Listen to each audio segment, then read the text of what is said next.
Everybody, what's going on? I hope you guys are having a wonderful day. Welcome to drboycetv.com, the home for intelligent Black people.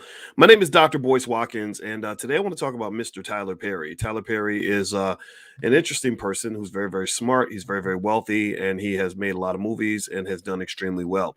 Tyler Perry made some comments recently about Black women and their dating preferences. And I'm going to talk about those comments and kind of put them into context and kind of get your take on this. He basically seemed to say that it's okay if a man can only pay the light bill as long as you love him and as long as he loves you. So I want to make sure that I understand what was said, and also I'd like to get your opinion on it. Also, if you could do me a favor, please hit the thumbs up button. Let me know if you can hear me. Give me a yes if you can hear me. Okay, and we're gonna get started on drboycetv.com in 3, 2, 1, and go.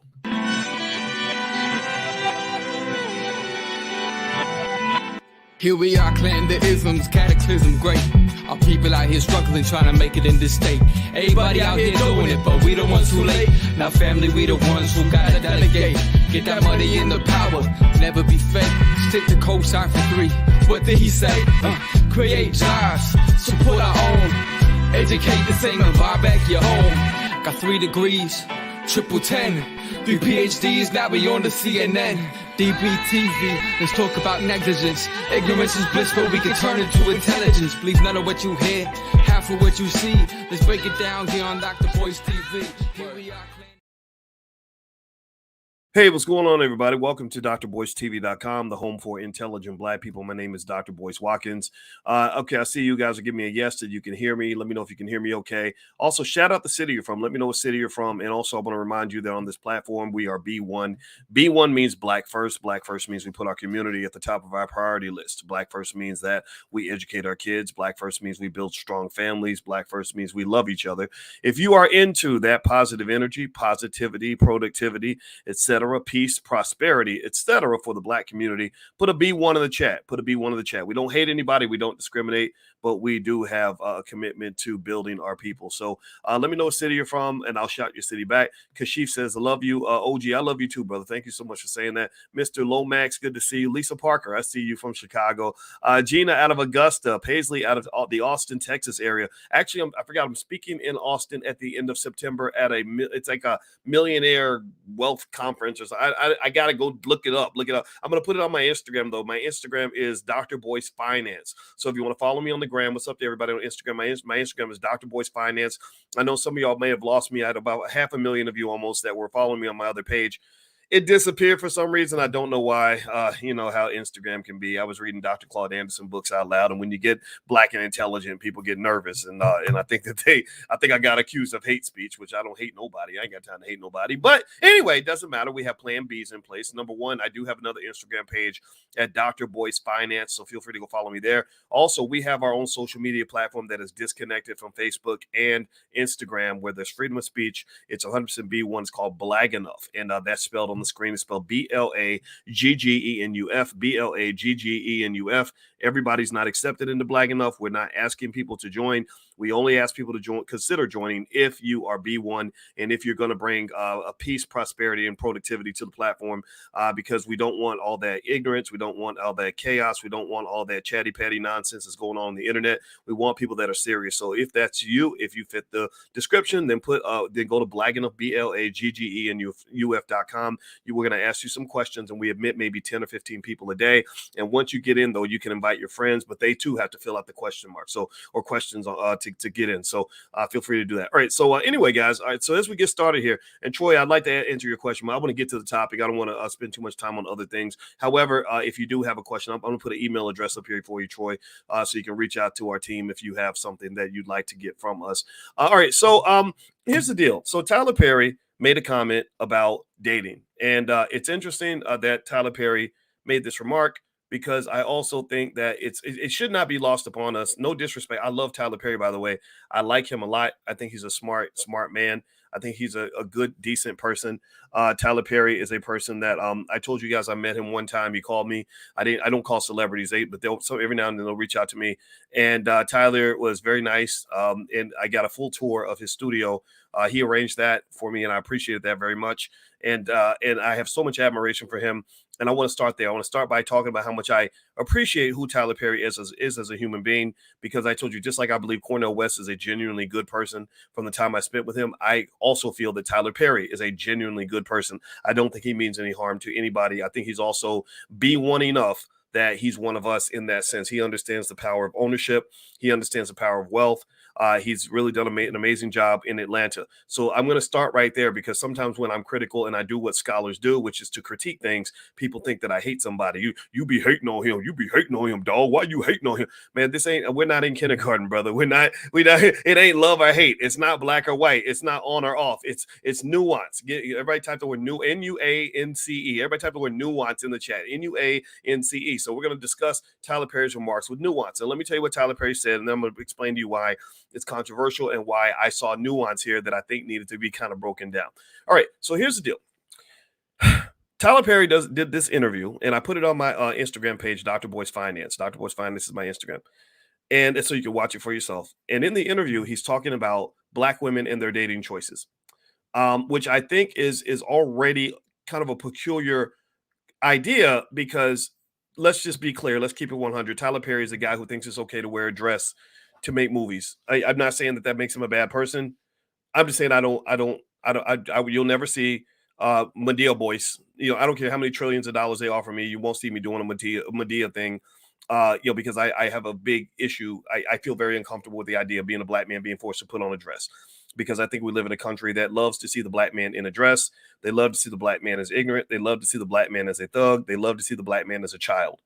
This is systematic. We discuss this regularly when we were reading in the Black Business School the book by Dr. Claude Anderson called Black Labor, White Wealth. He explains how systematically for hundreds of years, one way that they have controlled Black men is by making sure that Black men are as devoid of any form of significant masculinity as they can possibly be.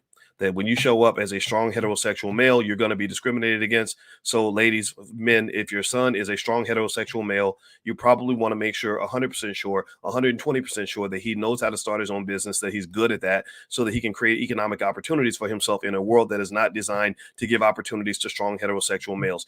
That is something I just believe. I'm sorry if it offends you, but it's 100% true based on my experience and what I've seen. My wife also agrees, because she works at a university that does not have one single African-American male on the entire faculty. They had a Black male and they fired him. They don't have Black men in a lot of these organizations, particularly straight Black men. That's just the reality. Okay. Give me a yes if you understand that. So I have an issue with the dress. I don't really watch Madea movies. I watched a couple. They're not terrible. It's just not my thing.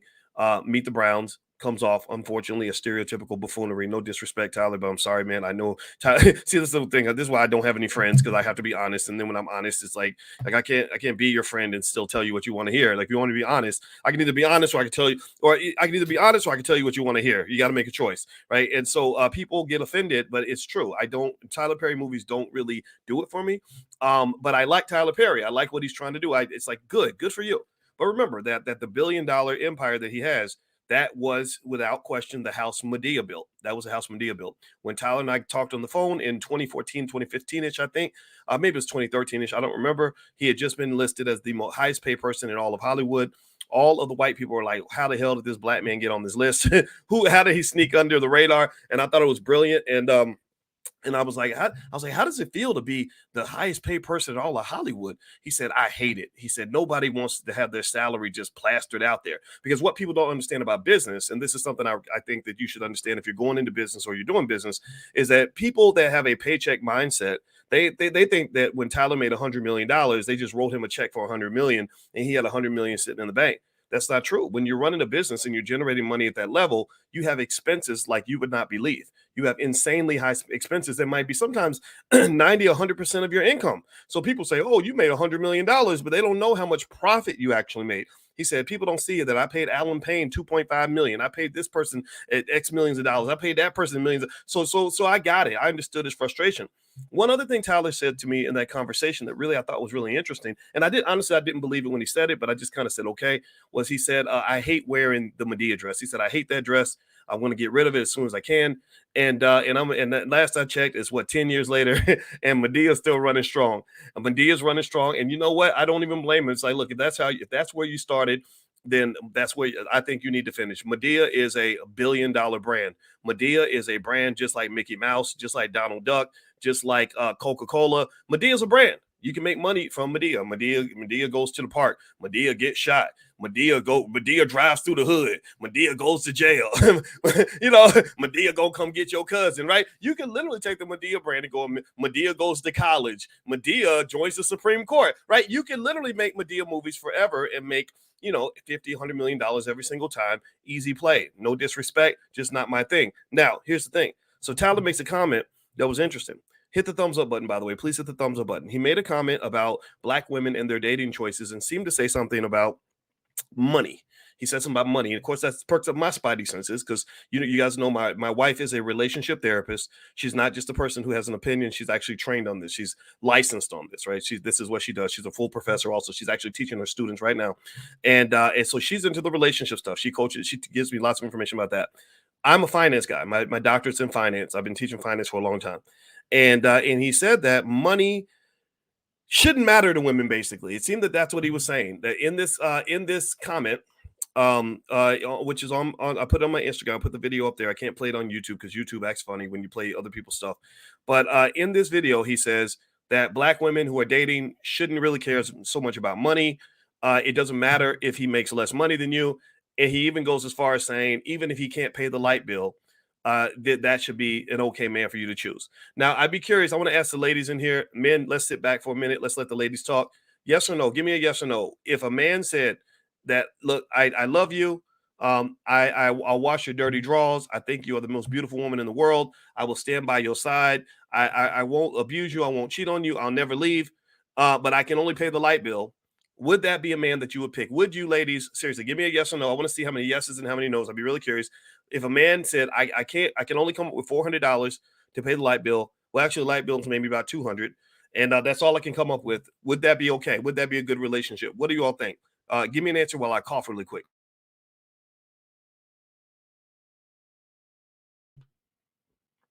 Okay. I see some, Paisley's Corner says you have to pay more than the light bill. I see Rodeo Road says no, not or NI, which I assume means no. Joanne Dixon, no. Garden Flower, no. Alicia Butler, no. Okay, I'm seeing a lot of no's. I'm looking for a yes. It sounds good, but unrealistic, says Brooklyn Sire. Okay. Hell no. Wow.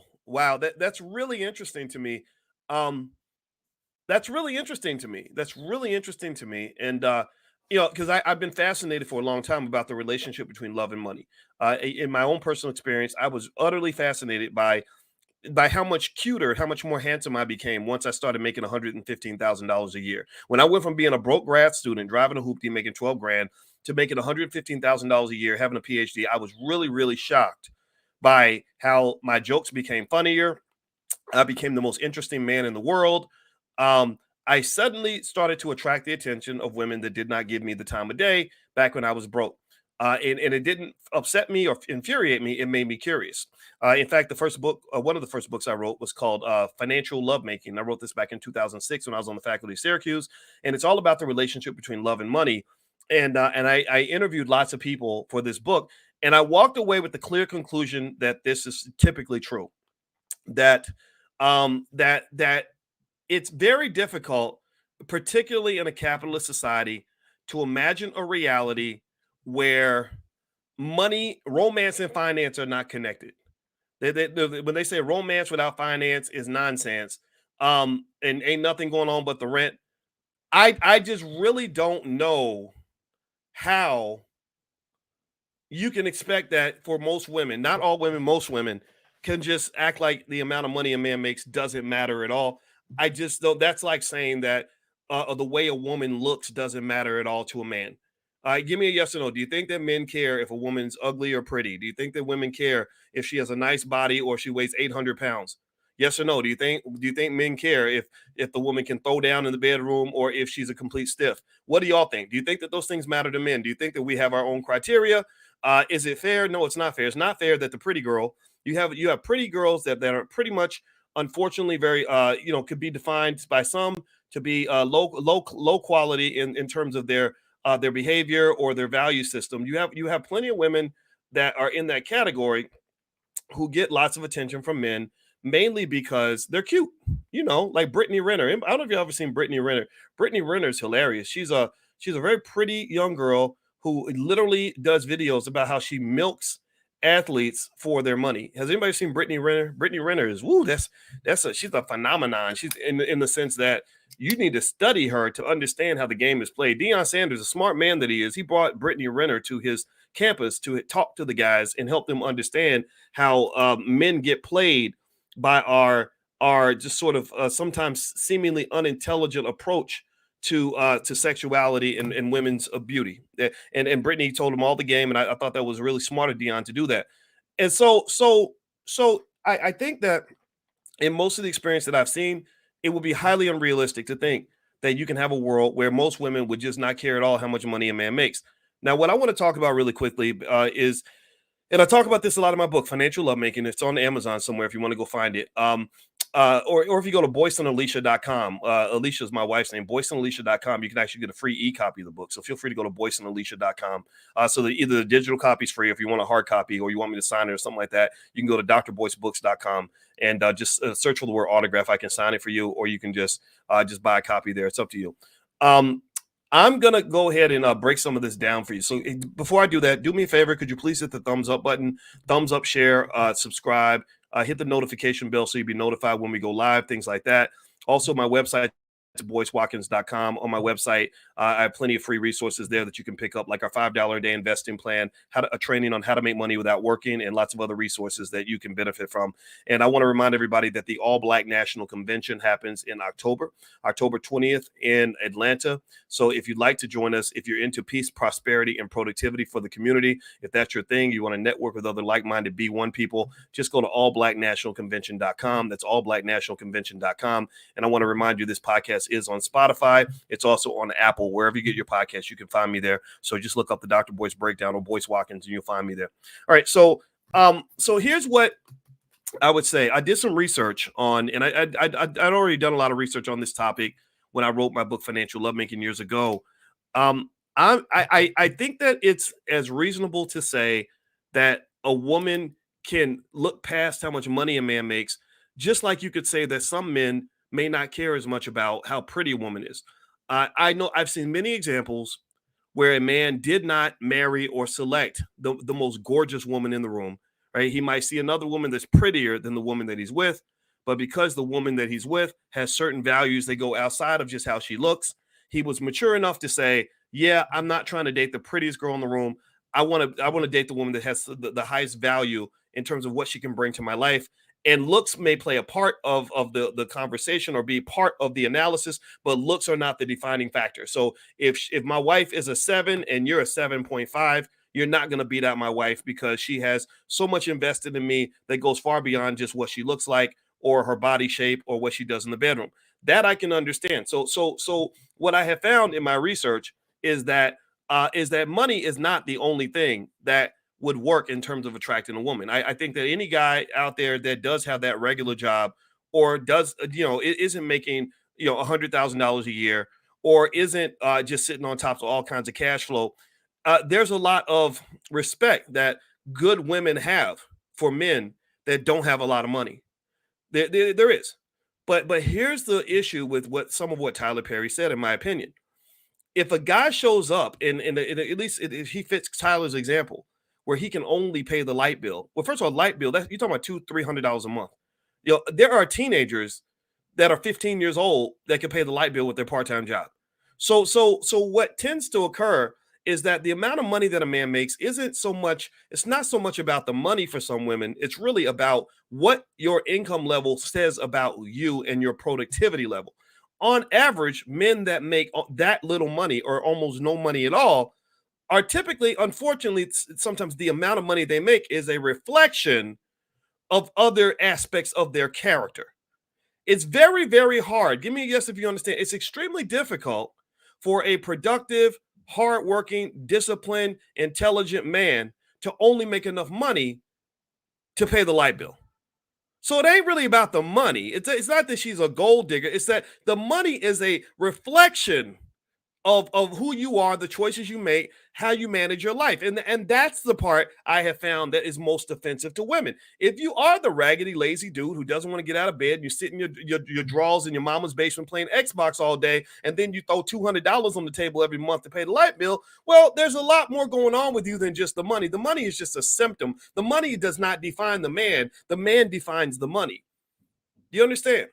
Like my wife, she still wears the same. One thing I think is so cool. I love bragging about her is I love intelligent black women. She's not just the prettiest thing I've ever seen, but she also has the same dress size she had in college. And the reason that she at almost 50, I'm not gonna give her age away, has the same dress size she had in college is because she works out every single day. Every day she's on the treadmill. Every day she's eating right. Every day she's going for long runs. Every single day she's working out, get me going to the gym at 6 a.m., all that. So the way she looks or her body shape is a reflection. That's the output. That's the product of who she is on the inside. On the inside, she's a generally hardworking, extremely productive person that reads 22 books a year and works out nonstop. I think that's awesome. And the reason I think it's awesome, if you want to just get a personal perspective on this, I know that I get I get so much stuff on the internet from talking about my relationship, but I feel like somebody's got to do it. We got to see some examples of grown-ups in love and black people that actually love each other instead of this nonsense that we're seeing. So I'll take the darts. Just throw the darts right at my head. I can take it. I've been in this game 25 years. You ain't gonna slow me down, not one bit. So I'm just gonna take it. But I'm gonna tell you, one of the things I really admire is I like the idea of being next to a productive person because that makes me more productive. If I was next to a woman who was lazy, then I'd probably be lazier myself. If I was next to a woman who didn't eat right, then I would probably eat like a slob myself. If I was next to a woman who wasn't trying to go nowhere, wasn't trying to do nothing, wasn't trying to get nothing done, chances are that would affect me as well, right? So effectively, I use that example to say that things like how in shape you are, or how much money you make, or even how well your relationships work out, a lot of that's a reflection of you. A lot of those are just symptoms of what you are and who you are on the inside. So, for example, yeah, anybody ever seen like a crazy ass person who's always fighting with everybody? They can't go into no situation without it eventually devolving into beef at some point. They will literally go into an empty phone booth and fight with the telephone because they fight all the time. Think about that. People like that, they're fighting the world because really internally they're fighting themselves. It seems like that. Well, why'd you fight? Why'd you fight the cashier at the grocery store? Because that bitch told me she didn't do it. Right? People like that, unfortunately, it's because they're unhappy and they have issues on the inside, and that shows itself on the outside. So I think that the issue that a lot of women might have, legitimately, and I agree with this issue, with a man that can only pay the phone bill or the light bill, whatever Tyler said, is that is that generally speaking, it's not just the money. There's so many other things that tend to come with it. Because when I started to make more money, I made more money because I was also the guy who studied 8 hours a day. I was the guy who spent 12 years in school. I was the guy who went further and harder than anybody else. So the money just kind of became a natural product of that. Steve Jobs, when he became a billionaire, a multi-billionaire, they said, "Did you ever plan on becoming the richest man in the world?" He said, "No." He said, "I was just obsessed with making my customers happy and making the best iPhone I could possibly make. That's the only thing I thought about, was making the best phone I could." So the money was a byproduct of his passion and commitment to being the absolute best in the world at what he did. So, guys, there are women that care nothing about money, and I'm gonna talk about that in a second. I'm gonna tell you what my perspective is on that. Um, but really, the money, when they say the money doesn't make the man makes the money, that's really true. The cart does not drag the horse.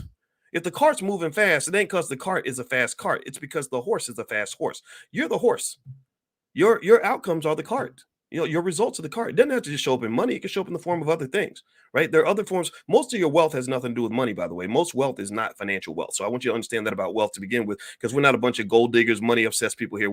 I don't even encourage you to be a hardcore capitalist, because I think people that are overly obsessed with money, that too can become a mental health issue, right? And a lot of that might come from things like financial trauma that you experienced as a kid. If you grew up extremely poor and you grew up in a space where money was hard to come by and you saw money as the only pathway to peace in every situation, chances are money can become a distractor for you because fulfilling that unmet need becomes your primary obsession in every relationship that you're in. And that's what creates what they might call the gold digger, because the gold digger, unfortunately, can be the woman who thinks every man is attractive and every man's a good catch just because he has more money. Believe me, I've seen many gold diggers. I've had money for a long time. And the reality of it is that that also is a mental health issue, because your obsession with money, your need for money, the drug of money can cause you to go into really dangerous situations like any other drug addict.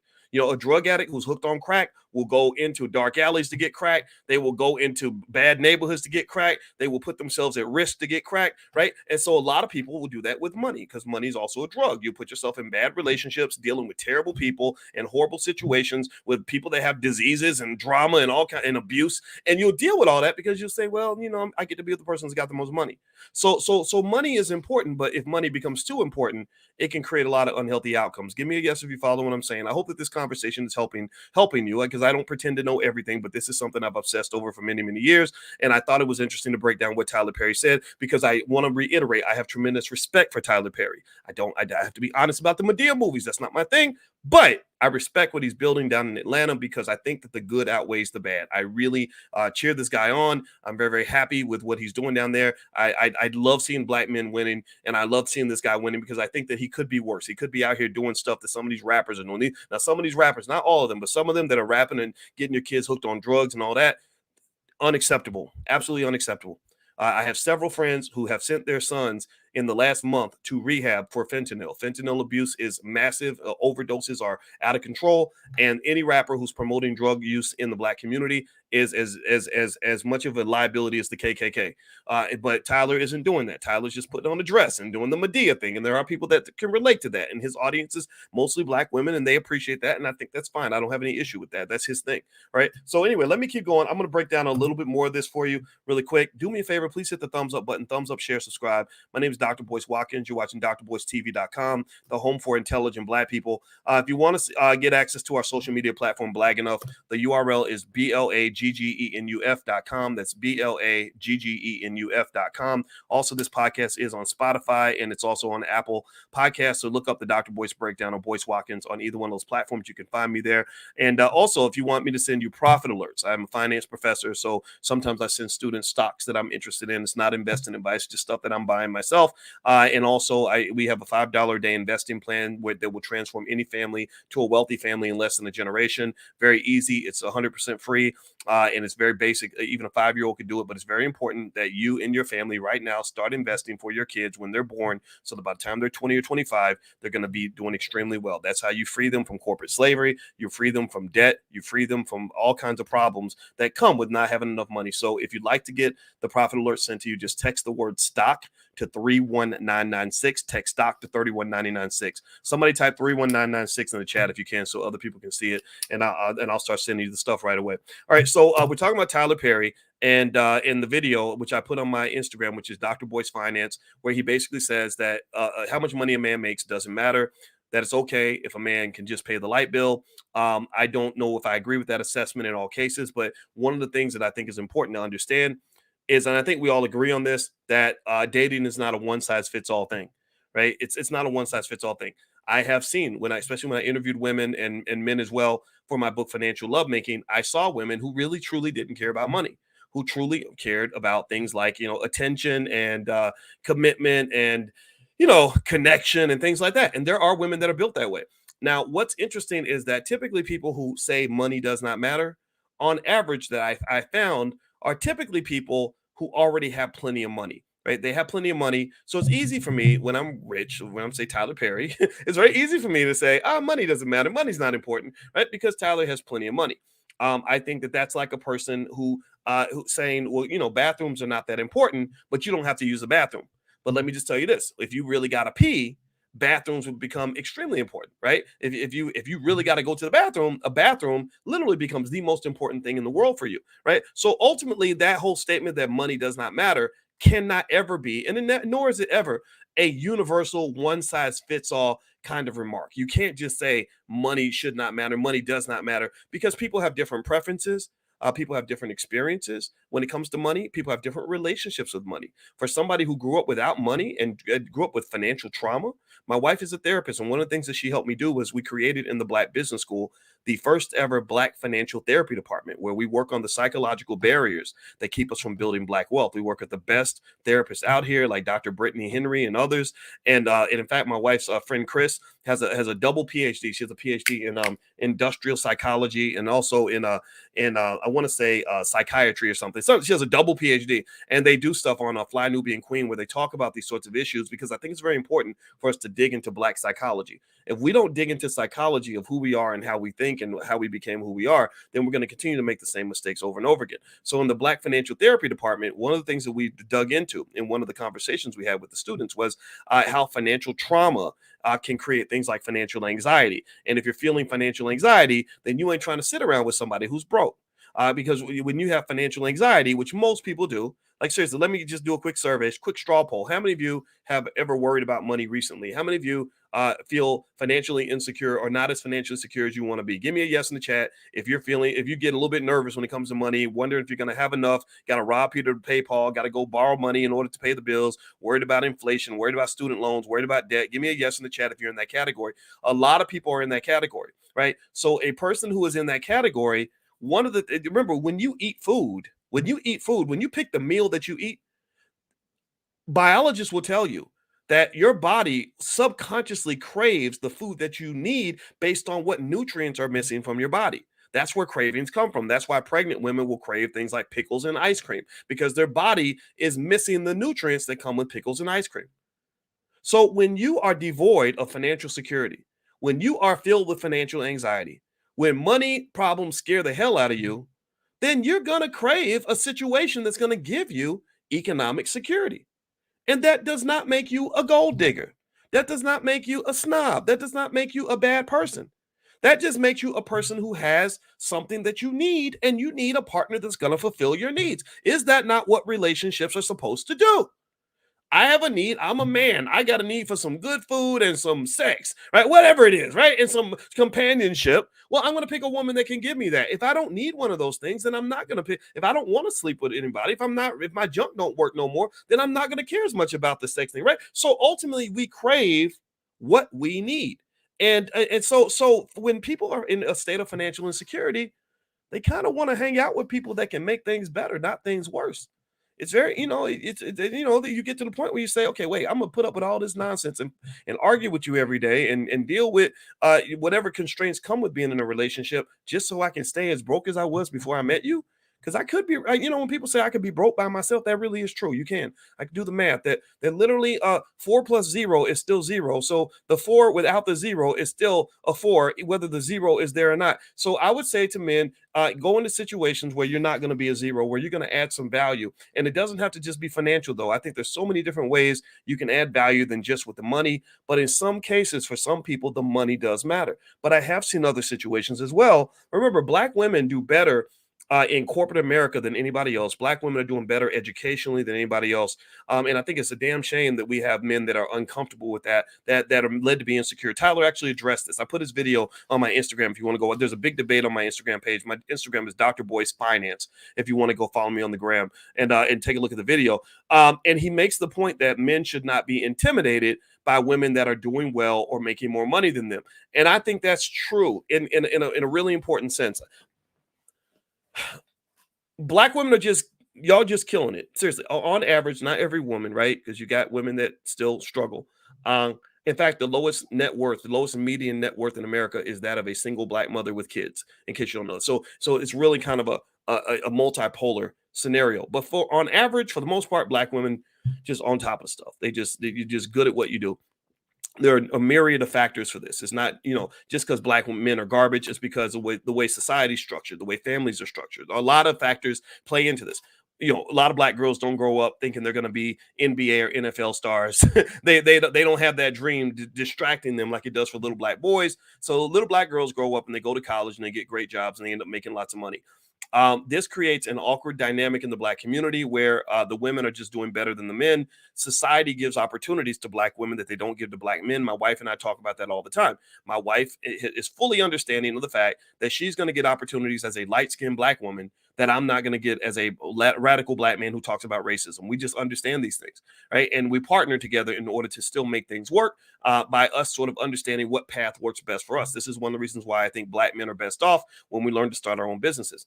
Now, here's the thing, though. When you have women that are doing extremely well, I think that men that really understand women, first of all, I would encourage you to do little things like maybe I read a book about women called What Women Want Men to Know by Dr. Barbara DeAngelis. That taught me a lot about women. And what I learned about that is that a lot of the things that I thought that women cared about, they didn't actually care about. And things I didn't think they care about a lot. And I would encourage you to understand that so that you don't come in thinking that your only value you can add to a relationship is how much money you have. That I think that's a huge mistake to just think that because I have money or I don't have money, that automatically makes me high value or low value. Like that, because I make six figures, I'm automatically a great man for the household. No, you're not. Your money doesn't mean anything if you're a terrible person and you're bringing trauma and pain to the household. You're disrespecting everybody and harming the family. The money does not override all of that, right? But money can help. Money can be an important thing in terms of you adding value in a specific way, right? But if you don't have as much money as you want, it's very important to not sort of be overwhelmed and intimidated by the success of that woman next to you. I think that a good man is a woman that can cheer on his woman, right? My wife is a badass. I say this. She's really, really like a thunderbolt in terms of getting what she wants. And I just sit back and say, you know what? I that's great. Good for you. Keep going. You go, girl. Right. And now here's the thing, though. This is the other thing for women, in my opinion. I think you have to really understand when men can actually do that. And typically the men that can approach things in that way are men who are open-minded enough to not sort of have a narrow definition of what masculinity looks like. Also, men who have already accomplished something in their lives tend to be men who are not threatened by women who are accomplishing things in their lives. Give me a yes if you understand what I'm saying, right? Like if I, part of the reason I don't care that my wife has a PhD and is writing books and is going out here kicking ass and taking names is because I've done that. I have a PhD too. I've written books too. So it's almost like if you compare it to height, like if my wife is 6'5", I don't care. I'm 6'9". Big deal. It's fine to me. So here's the thing, that while that is certainly true, and I encourage men to not be intimidated, because your woman, a lot of the things you think that she's holding over your head, she's not really holding over your head. She just needs you to show up as the confident, masculine person that she needs you to be. But the reality, though, here's the reality. This is the ugly part. This is the part that's not politically correct. This is the part that doesn't fit the fairy tale that people are selling to you. Every bit of research I've ever done tells me that there are millions of women, I'd say the majority, who fundamentally need a man to have a little bit more than her. Just for, like, I looked it up. This is not new. This is not something that just was constructed in a Tyler Perry movie. This sentiment was something that existed 100,000 years ago when we were in caves, or we were all living in Africa. Like literally, like when we were part monkey, like it goes way, way back. Women typically, just on average, not every woman, I've just seen this when I was doing the research on the book, it seemed to me that women kind of needed the man to be a little bit more than her. If she's 5'9", she needs him to be 5'11". If she's making 80 grand, she needs him to kind of make 90. If she's got a bachelor's degree, she likes it better if he's got a master's degree. That sucks though, right? That sucks because you have a society that not only constrains the outcomes of black men in a direct and significant way. We've studied this. Dr. Claude Anderson has analyzed this in Powernomics to the nth degree. But on top of that, you have a horrible culture that really oppresses the potential of the black male and keeps so many of our black men as little bearded babies. I call them bearded babies. They're pushed to be immature. They're pushed to be little buffoons. They're pushed to not grow up. They're pushed by society. I'm talking more so about what hip hop culture did, because hip hop is the most dominant cultural art form in our community. That's the greatest influencer in our community. And you look at these rappers, half these rappers are trash.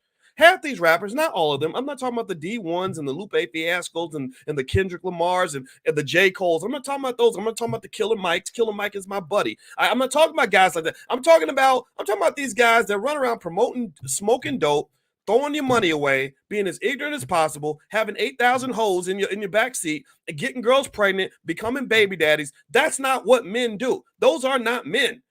They're marketing little boys and making you think they're men. And what's making it even worse is not just that the little boys, the other men looking up to these little boys are reducing themselves down, dumbing themselves down to match the fake culture. But you also have women that are attracted to men who act like this. I rarely if ever, see a woman get pregnant by many of these rappers and end up with a happy life. I rarely see women lay down with guys like this and have babies with them and have happy children that feel like, oh my God, my dad is a great guy. He's just as good as a Russell Wilson. And then pay attention now. I want y'all to listen. I want y'all to look at the internet. This is that ridiculousness that you see that you got to walk away from. Look at how many men made fun of Russell Wilson for being a good, reliable man who took responsibility. What in the fuck is that? What in the hell is that? You're literally this ain't even your household. Nobody even asked you, bro, to go take care of his kids. That he's doing that. He got that. What first of all, it's very weird that you're that obsessed with another man's personal life anyway, more so than your own. That right there is weird. Russell didn't ask you to come babysit his kids. Russell ain't asking you to pay the mortgage. Russell didn't ask you to marry Sierra. He's got that. He's holding it down. Why in the world are you going out of your way to do a whole YouTube video about how you think Russell Wilson's a simp because he's making his wife happy? What? Because he's actually protecting and nurturing and raising black children? What? Because he's actually taking care of his family. He's holding it down and protecting something and taking accountability for something, unlike you. Like, see, I don't understand that. That to me is an epic danger in the community. You're in danger when you have millions of men that really think that makes sense. I understand. I want to make this clear. I get it if you say, I wouldn't do that myself. I don't want to do that. I don't want to marry Sierra, right? Whatever. I get all that. But when you're going out of your way to discourage good men from being good men, oh, you're becoming a liability at that point. Your ass is acting like a damn rodent. You need to kill all that stuff. Just sit back and be quiet and let the real men do their jobs instead of running around here trying to encourage young men who are learning how to be men that they should not be men. This is why I'm going to say this. I'm going to make this last point. Then I'm going to get on out of here. Do me a favor. Hit the thumbs up button. Thumbs up, share, subscribe. You're watching drboycetv.com, the home for intelligent black people. I have a Telegram page. If you go to drboycetelegram.com, you can join my Telegram page. It's a black investors group, and we do a lot of talk about wealth and investing. You guys know my background. It's in finance. Also, my new book is called The 10 Commandments of Black Economic Power. You can get a copy at drboycebooks.com. You can get an autographed copy if you want. My wife's books are there also. As you know, my wife, Dr. Alicia Watkins, is a licensed therapist and a full professor of social work. And she actually sees clients on an individual and collective basis. So if you want to go and see what Dr. Alicia does and check out some of her work as well, you can go to coachingwithdralicia.com. That's coachingwithdralicia.com. I'll put the URL on the screen so you guys can see it. So let me kind of just make a final point here. This is, and I'm actually take it from Tyler Perry. So we're talking about Tyler Perry's video where he basically says that if a man can only pay the phone bill, that's okay. I don't know if I agree most of the time. I think that you have the ability to choose whoever you want, right? I think that's really important. I think everybody has different preferences. So maybe one person doesn't care about money at all, but I want to say those of you that do care about things like money, it's your right to feel that way too. Just like it's my right to say, you know, I don't want to date a woman who is too skinny, or I don't want to date a woman who's more than 5'9", right? Everybody has the right to make their own choice, and it's up to you to decide if those choices work for whatever you're seeking to do. But speaking on that whole issue of just really talking about the lack of balance, the balance that we've lost in our families. And you see it everywhere. You see it absolutely everywhere. And I don't have to tell you about this. I don't have to describe it to you. I don't have to convince you that it's there. A lot of you see this in real life. You see it online. You see it in public. You see it in all kinds of spaces. Going back to that last point about men being prominent men training other men to not want to take accountability for anything. I think about Deion Sanders and why I respect Deion Sanders, because I was hard on Deion. This is why I don't have a lot of friends, to be honest with you, because I give critical analysis, and sometimes people think that when I give critical analysis, I'm hating. I don't hate Deion. I always loved him. In fact, the reason I didn't want him to leave Jackson State is because I have so much respect for him. Deion said something the other day that I really appreciated. I was so happy he said this. He said that since I was a kid, I've been a winner. Since I was a shorty, I've been winning. He said, and I want these guys to be winners. But he said, I don't want them to just be winners on the football field. I want them to be winners in life. He said, I want them to be yes, ma'am, no, ma'am, yes, sir, no, sir. He said, I want them opening doors for people. I want them raising their kids right. I want them to be husbands and fathers, not just baby daddies. I want them to take care of themselves educationally. I want them to own assets. And I said, that's what I'm talking about.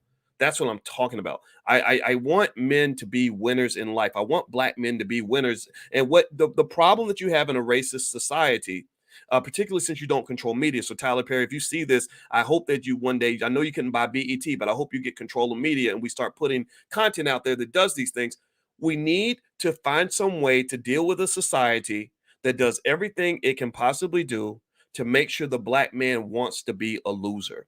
You not only are putting barriers in place that increase the likelihood that they're not going to be able to win, but you encourage them to join systems where they're not going to win. And then on top of that, you take the losers and you put the losers out there and market the losers as if they're winners. I remember I saw the Migos, the rap group the Migos, on a Sprite commercial riding tricycles. And I remember thinking to myself, why in the hell is a 30-year-old black man riding a damn tricycle? If I was a kid and I saw my daddy on a damn tricycle, I wouldn't care how famous he was. I'd say my daddy's a punk. My daddy's a kid. I stopped riding tricycles when I was 6. Why in the hell is daddy riding a tricycle? That don't make no sense. But we think it's okay because they get money. And so one of the things about money, again, I reiterate, I know money. I think about it all the time in terms of how it works and how it influences society, is that money can be a trick. Money can be like spraying perfume on a pig. It's like giving you a piece of crap and making you think it's chocolate cake. That's what money can take something really horrible and make it look good. And so effectively what money does is money blinds us to the fact that sometimes you're looking at a person and you think that they're a winner when really everything about them says that they're a loser. But you don't see that they're a loser because they're on the cover of a magazine and they made $80 million last year. Well, America does that. It creates a deformity in the black community because they typecast you as losers. They benefit when you are losers. They don't benefit from a black community full of intelligent, masculine men who are taking charge of their people, educating themselves, building wealth, and owning institutions. They don't benefit from that. They benefit from having mass marketing of black men who are sexually irresponsible, economically irresponsible, ignorant as hell, addicted to drugs, high and drunk all the time, and screwing things up. And then as a bonus, it really helps if you're out here killing each other and then rapping about it. And then you're going to bring your ass to a Black Lives Matter rally when you just made a song about how many black men you killed last year. That don't even make no damn sense. That's bad. They got you looking backward. That's crazy. That's insanity. That makes no sense. So what I liked about people like Dion, and I think Tyler agrees. I think Tyler can get a lot of this. I haven't talked to him for years, but I think he would get this if he heard this. We need to hit a reset button in terms of how black men are built. In 2013, I put together a 60-year plan for wealth in the black community by the year Project 2070. That's what I called it. And I did a tour for the book that I wrote that year. It was a very short book, though. It was like maybe 60 pages, a very short book. It was called Wealth, Education, Family, and Community, A New Paradigm for Black America. And this book is free. It's out there. If you go to boycewatkins.com, you can probably get it for free. Or if you text the word stock to 31996, I'll send it to you. You can have it for free. You don't have to buy it. But in this book, one of the things that I did was I did a tour, and I called it the BOMB tour. And it stood for Building Outstanding Men and Boys Tour. Building Outstanding Men and Boys Tour. Because one of the things I concluded is that because America has put the drugs in your community, because America has put the incarceration in your community, because America has put the violence in your community, you have a lot of young men that were led astray. You're going to have to you have a lot of, just like you have faulty automobiles that come off an assembly line, you have millions of faulty black people and a lot of faulty black men. Well, we've got to reassemble what a black man looks like. And the first step toward that reassembly, toward hitting that reset button, toward the first step in that reboot is you got to even know what a man looks like.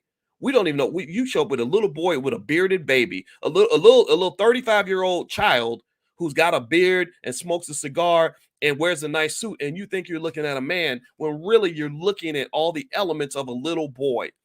He doesn't even, nobody even told him that masculinity is not driven by how tough you talk, how many guns you done bust, or how much money you got in the bank. Masculinity is largely driven by your ability to take accountability for something, to control and defend something, to say, this is mine, I got this. This is not just true in the human space. This is true for animals. In the animal kingdom, giraffes are measured by females by how much territory they control. So when a man says, this is my family, this is my wife, these are my kids, I got this, this is my hood, I'm holding it down, that is a type of masculinity. That is an important kind of masculinity that gets lost. So when a man goes through life and says, I don't want to be responsible for anything or anybody other than myself, or if women can do it, then I can do it too, or women complain about this, or what about me? Right? When they're doing all that weak stuff, that's not masculinity. That's why in many African villages, the villagers don't even respect you as a man if you've never taken accountability for a family. They literally, you could be 55 years old and you come to the village council meeting and they say, why would we care anything about what you have to say? You're not even a man, because if you were a man, you would have taken responsibility for something. So that responsibility piece, that desire to take accountability, and then that ability to take accountability, right? The desire and the ability are two separate things. Those are things that have to be engineered and manufactured into our boys at an early age. We lost a lot of that for a lot of reasons. I won't go into all of them. It starts with the coddling mother, the missing father, the jacked up society, and all your homeboys telling you that it's okay for you to be unaccountable and irresponsible. No, it's not okay. There is a lot of trauma that is created on a regular basis by Black men who refuse to take responsibility for what they do, starting with men that make babies and don't feel like there's any obligation to take care of those kids. My father was in that category. So don't think I'm looking down on you or talking down on you, because I'm talking down on you. I'm talking down on my own family. My own biological father was not there. He was chasing the drugs and the women and whatever he was doing, and we had no connection. But because there was a real man that came along and understood masculinity and accountability, that was my savior. That's why I'm loyal to my father to this day. When he wanted his house paid off, I paid off his house. When he wanted a new car, I bought it with cash, because I said, you paid it forward. You invested in me. You poured into me. I'm pouring into you. You have my back. I got yours. That's what family does. That's why family's so important. So in my book, The 10 Commandments of Black Economic Power, that's why I talk so much about family and culture as the foundation for economic strength and stability in the community. If you don't develop those things, if you don't build the building blocks, if you don't build Black the right way, then you will never have the strength that you desire. You will never have the security that you deserve. You will always be in the middle of chaos. You will always be stumbling. You'll never be able to have the intentionality required to achieve the freedom that we claim to be seeking as a Black community. So I'm just asking those of you that understand what I'm saying to just do something different, like or keep doing what you're doing. Seriously, that's all I gotta say. I don't have anything else to say. I'm completely done. So anyway, guys, thank you so much for listening to me. I appreciate it. If you didn't agree with me, then that's okay. We don't have to agree on this platform. Freedom of speech is always the rule here. And so if you could you please hit that thumbs up button there, share, subscribe. If you want to watch Tyler's video and hear Tyler's perspective, which I respect and I think it should be heard, just go to my Instagram page. It's Dr. Boyce Finance. There's my Instagram. I'll put it on the screen. And also, if you want to join us on our social media platform, the new one is Blag Enough. It's spelled BLAGGENUF, blagenough.com. Everybody can't get in. You got to answer questions. But once you get in, you can invite your friends. But they also have to answer questions, because we don't want no nonsense, no shenanigans, no immaturity, no hostility. We want people that want peace, prosperity, and productivity for the community. We have to be committed to building something better, and I want to do my part in helping to make that happen. So please hit the thumbs up button, thumbs up, share, subscribe before you go. My name is Dr. Boyce Watkins. I hope you guys will come back again soon, and I love you, and I wish you the very, very best. Be one to everybody. Peace.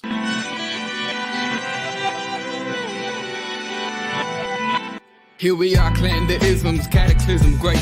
Our people out here struggling, trying to make it in this state. Everybody out here doing it, but we the ones too late. Now family, we the ones who gotta delegate. Get that money in the power, never be fake. Stick to cosign for 3. What did he say? Create jobs, support our own. Educate the same and buy back your home. Got 3 degrees, triple 10. 3 PhDs, now we on the CNN. DBTV, let's talk about negligence. Ignorance is bliss, but we can turn it to intelligence. Believe none of what you hear, half of what you see. Let's break it down here on Dr. Boyce TV. Here we are.